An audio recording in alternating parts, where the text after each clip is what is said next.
ओम नमः शिवाय।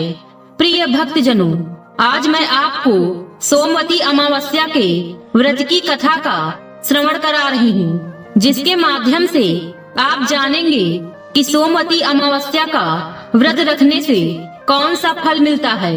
अगर आप यह प्रेरणादायक कथा सुन रहे हैं तो पूरा सुने, इसे आधा अधूरा छोड़कर जाने की गलती ना करें। इस पवित्र कथा के माध्यम से आप भगवान शिव से नई सीख प्राप्त करेंगे, इसलिए इस पवित्र कथा को पूर्ण भाव और निष्ठा के साथ सुने और भगवान शिव का आशीर्वाद प्राप्त करें। तो चलिए कथा को प्रारंभ करते हैं। सोमवती अमावस्या के दिन भगवान शिव की उपासना की जाती है। ऐसी मान्यता है कि जो व्यक्ति सोमवती अमावस्या का व्रत रखता है उसकी सभी मनोकामनाएं पूरी होती हैं। साथ ही अखंड सौभाग्य की प्राप्ति होती है। इस दिन सोमवती अमावस्या के व्रत की कथा सुनी जाए तो जीवन के सभी कष्टों का निवारण हो जाता है। तो चलिए कथा को प्रारंभ करते हैं। एक नगर में साहूकार और उसकी पत्नी रहते थे। उनके 7 पुत्र, 7 बहुएं तथा एक पुत्री थी। साहूकार के यहाँ एक साधु भिक्षा लेने आते थे। वह सभी बहुओं से भिक्षा ले लेते थे, लेकिन जब साहूकार की पुत्री उस महात्मा को भिक्षा देने जाती तो वह उससे भिक्षा नहीं लेते थे। एक दिन साहूकार की पत्नी ने साधु से उसकी पुत्री से भिक्षा न लेने का कारण पूछा तो वह बोले कि बहुओं के भाग्य में सौभाग्यवती योग है, लेकिन पुत्री के भाग्य में सौभाग्यवती योग नहीं है। साधु की यह बात सुनकर साहूकार की पत्नी बहुत दुखी और चिंतित हुई और फिर साधु से पूछा, क्या मेरी पुत्री के सौभाग्य पर संकट है? इस पर वह साधु बोले, माता, तुम्हारी पुत्री के विवाह में फेरों के समय सर्प आकर उसके पति को डस लेगा। साधु के मुख से यह बात सुनकर साहूकार की पत्नी और भी डर गई। फिर उसने साधु से पूछा, क्या इस संकट से बचने का कोई उपाय भी है? इस पर साधु ने कुछ देर विचार करने के बाद अपनी अंतर्दृष्टि से ध्यान करके बताया कि यहाँ से समुद्र पार एक गांव में सोना नाम की धोबिन जाति की एक महिला अपने बेटे और बहू के साथ रहती है, जो बहुत ही आचार विचार और संस्कार संपन्न तथा पतिपरायण है। यह कन्या उसकी सेवा करे और वह महिला इसकी शादी में अपने मांग का सिंदूर लगा दे। उसके बाद इस कन्या का विवाह हो तो इस कन्या का भाग्य दोष मिट सकता है। साधु ने यह भी बताया कि वह महिला कहीं आती जाती नहीं है। यह बात सुनकर साहूकार की पत्नी ने अपनी बेटी से धोबिन की सेवा करने की बात की। अगले दिन कन्या प्रातः काल अपने एक भाई के साथ समुद्र तट की ओर चल पड़ी और समुद्र पार करने के तरीकों की तलाश करने लगी।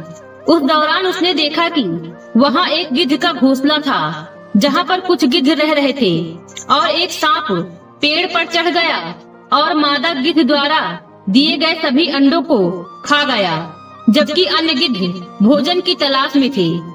सांप के इस नियमित व्यवहार से गिद्ध का परिवार तबाह हो गया था। इसके बाद लड़की ने खतरे को देखा और सांप को मार डाला और गिद्धों को उस परेशानी से मुक्त कर दिया। इससे गिद्ध बहुत खुश हुए और समुद्र पार करने और द्वीप पर पहुंचने में उनकी सहायता की और साहूकार की पुत्री को सोना धोबिन के घर पहुंचा दिया। सोना धोबिन के 7 पुत्र तथा 7 बहुएं थी। घर के काम काज को लेकर वे 7 बहुएं आपस में लड़ती रहती थी। उनमें आपस में जरा भी नहीं बनती थी। साहूकार की पुत्री सोचने लगी कि समस्या तो टेढ़ी है, अपना काम कैसे बनेगा। यह सोचकर उसे एक युक्ति समझ में आ गई। रात में जब सोना धोबिन का सारा परिवार सो जाता था, तब साहूकार की पुत्री उसके घर में जाकर उनकी घर गृहस्थी का सारा काम निपटा देती थी तथा उनके सोकर उठने के पहले ही चुपचाप उनके घर से चली आती थी। यह देखकर सोना धोबिन की बहुएं आपस में चर्चा करने लगी तथा कहने लगी कि यह तो बड़े आश्चर्य की बात है कि हम सब सोती ही रहती हैं और कोई आकर हमारा सारा काम निपटा देता है।